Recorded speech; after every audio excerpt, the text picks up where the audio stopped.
நான் உங்கள் விபூஷ். இன்னைக்கு நம்ம என்ன சமையல் பண்ண போகிறோன்னா ஷார்ட் டைம் சிக்கன் கிரேவி. இதான் ஒரிஜினல் நாட்டுக்கோழி. இது வந்து மழை தண்ணி.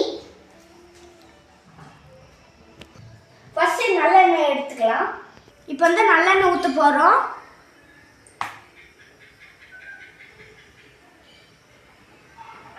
எண்ணெய் காய்ச்சதுக்கப்புறம் நம்ம கடுகு போட்டுக்கலாம். எண்ணெய் காஞ்சி போச்சு, இப்போ கடுகு போட்டுக்கலாம். இப்போ வந்து கறிக்கல் போட்டுக்கலாம். நறுக்கி வச்ச வெங்காயம் தக்காளியும் போட்டுக்கலாம்.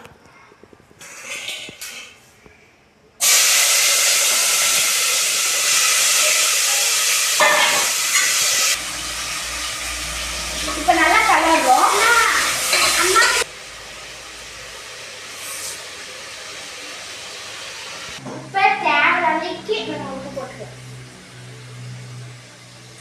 இப்போ வந்து நல்லா வதக்கிக்கணும்.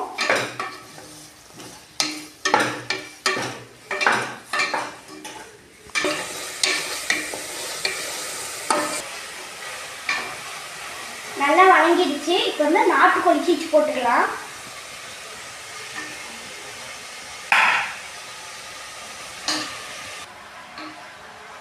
இப்போ வந்து நல்லா கலரிக்கலாம்.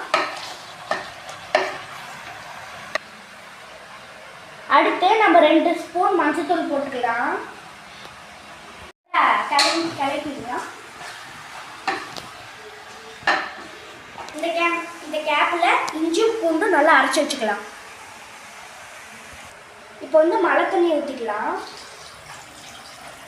இப்போ வந்து கிரேவியாக பண்ணுறதுனால தண்ணி கம்மியாகவே ஊற்றிக்கலாம். கேப்பில் கொத்தமல்லி கீரை வச்சுக்கலாம். குழம்பு வந்து இப்போ நொறுக்கிடுச்சு. அரைச்சி வச்சு இஞ்சி பூண்டை நம்ம போட்டுக்கலாம்.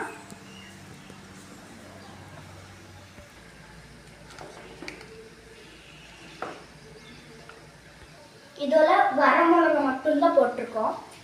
பச்சை மிளகா போட்டால் குழந்தைக்கு ரொம்ப வயிறு எரியும். நல்லா கொதிச்சிடுச்சு. இப்போ வந்து உப்பு இருக்கான்னு பார்த்துக்கலாம்.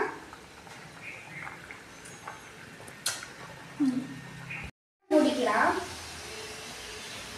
குக்கர் மூடும் போது நம்ம சேஃப்டியாக மூடணும். அப்படி இல்லைன்னா அப்பா அம்மா இல்லைன்னா மூட சொல்லுங்க.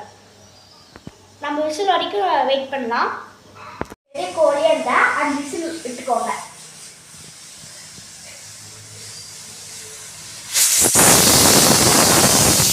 வந்து ஒரு விசில் வந்துருச்சு. இப்போ 3 விசிலுக்காக வெயிட் பண்ணலாம்.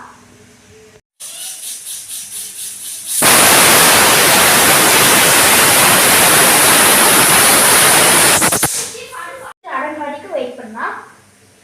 இப்போ ஓப்பன் பண்ணி பார்க்கலாம்.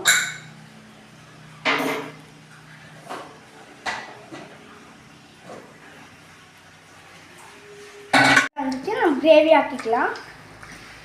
நல்லா இப்போ வந்து கொத்தமல்லி தழையே போட்டுக்கலாம்.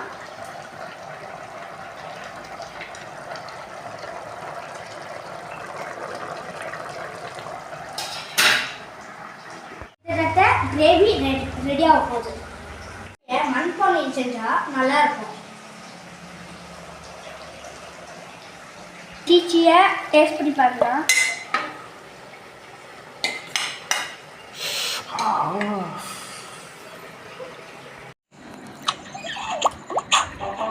அப்பப்பப்ப என்ன டேஸ்ட் சிக்கன் கிரேவி. நீங்கள் செஞ்சு பாருங்கள், சூப்பராக இருக்கும்.